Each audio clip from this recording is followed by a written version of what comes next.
Hello' everyone, মই কল্যাণী। আজি মই আপোনালোকলৈ আকৌ এজোপা ধুনীয়া ফুল লৈ আহিছোঁ। এই ফুলজোপাৰ নাম হৈছে গজনিয়া। খুব ধুনীয়া ফুল। এই গছজোপা বিভিন্ন কালাৰত পোৱা যায়। এইজোপা দেখিছে খুব ধুনীয়া অৰেঞ্জ, ডাঠ অৰেঞ্জ, ব্লেক আৰু লাইট অৰেঞ্জত আছে। এইজোপা য়েল্লো আৰু ব্লেকত আছে। খুব ধুনীয়া লাগে দেখিবলৈ। বিভিন্ন ৰঙত এই গজনিয়া ফুল পোৱা যায়। গুলপীয়া, বগা, ৰেড আদি বিভিন্ন কালাৰত পোৱা যায়। এক ৰঙীও পোৱা যায় এই ফুলবিধ। আজি মই এই ফুলজোপানো কেনেকৈ যতন কৰি ৰাখিব পাৰি তাৰ ওপৰতে ভিডিঅ' দিবলৈ লৈছোঁ। এই গজনিয়া ফুলজোপা আমি আমাৰ বাগিচাত 12 মাহে ৰাখিব পাৰোঁ। ঠাণ্ডাত এই ফুলজোপাৰ পুলি কিনিবলৈ পোৱা যায়। যিকোনো নাৰ্চাৰীতে পাব বা আপোনালোকে অনলাইনৰ পৰাও গুটি ক্ৰয় কৰি ল'ব পাৰিব। মই এইকেইজোপা নাৰ্চাৰীৰ পৰা আনিছিলোঁ। সৰু আছিলে পুলিকেইটা, এতিয়া ফুল ওলাইছে। বৰ্তমান সৰু সৰু এনেকৈ ষ্টিক এডাল ওলাই ফুল ফুলে। খুব ধুনীয়া ফুল ফুলে। ৰাতিপুৱা টাইমত ফুল ওলায় আৰু গধূলি টাইমত ফুলজোপা মৰহি যায়। 2-3 দিনলৈকে ফুলবোৰ ফুলি থাকে। খুব ধুনীয়া হয়, আপডাল কৰিবলৈ সহজ। এতিয়া আহোঁ ইয়াৰ মাটি প্ৰস্তুতিৰ বিষয়ে। এই গজনিয়া ফুলজোপাৰ বাবে আপোনালোকে এনেকুৱা এটা টাবৰ বাবে আপোনালোকে একাপ শুকান গোবৰ বা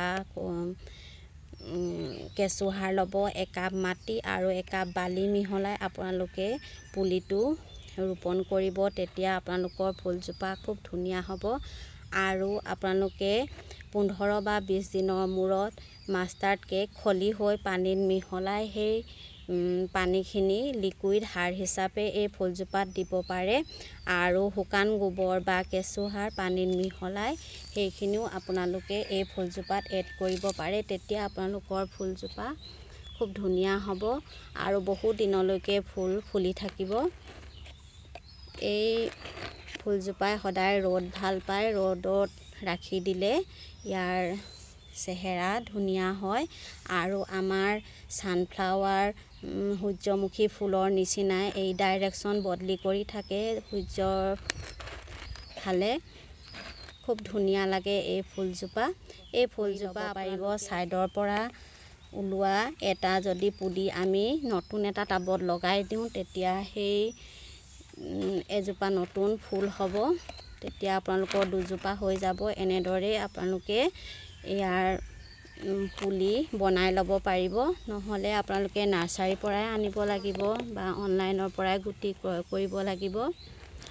খুব ধুনীয়া লাগে এই ফুলজোপা। পানী দিয়াৰ ক্ষেত্ৰত আপোনালোকে দিনটোত এবাৰ দিলেই হ'ল। খুব বেছি পানী এইজোপাত দিব নালাগে।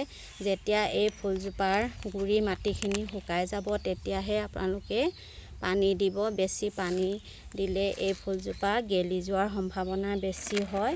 সেইবাবে পানী দিব নালাগে। আপোনালোকে এই ফুলজোপা ঘৰৰ ভিতৰতো কেতিয়াবা ৰাখি দিব পাৰিব। খুব ধুনীয়া লাগে দেখিবলৈ। ডাঙৰ টাব এটা যদি লগাই দিয়ে আপোনালোকৰ ফুল বহুত ফুলিব। মই এতিয়ালৈকে অনা ভাগেই আছে, পলিথিনতে আছে, মই লগোৱাই নাই ফুলজোপা টাবত। এনেদৰেই গজনিয়া ফুলৰ যতন ল'ব লাগে। খুব ধুনীয়া হয়। হেংগিং টাবতো এই গজনিয়া ফুল খুব ধুনীয়া হ'ব দেখিবলৈ।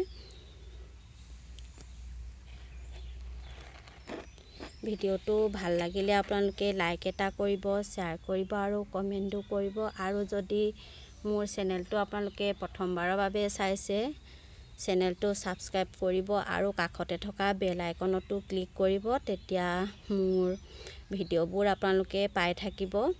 আজিলৈ আহিছোঁ।